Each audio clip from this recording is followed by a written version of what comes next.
Hi, I'm Karen. We're here at Montavilla Sewing Center, and today we're talking about the Viking Opal 650. In this video, I'm going to show you how to do 1/4 inch seams for your quilting.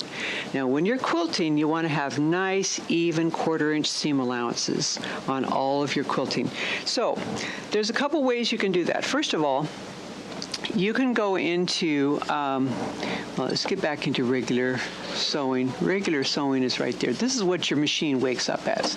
You're going to have your regular center needle position.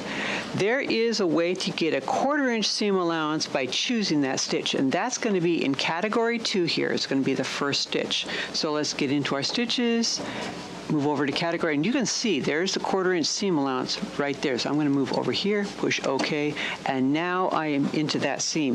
What that does is it uses the edge of the foot, the regular all-purpose A foot, but it uses that as your seam guide for the edge of your fabric.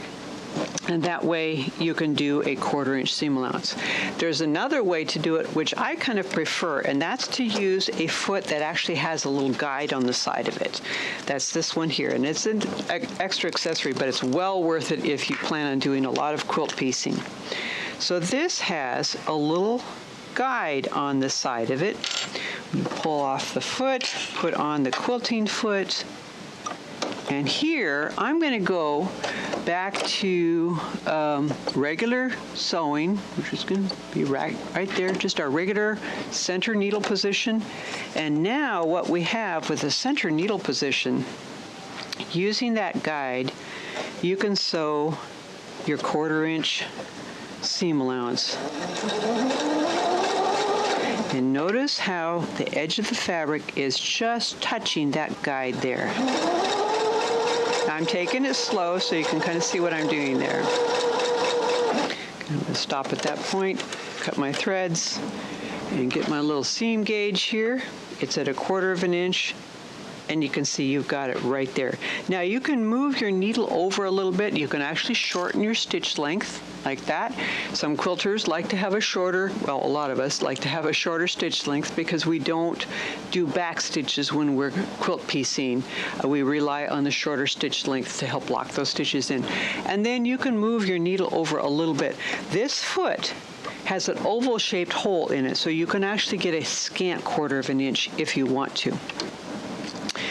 And you could actually save that stitch in your memory. Now, that's actually what I've done, so I'm going to show you what I have done here. I'll get into memory, and see number 3 down there?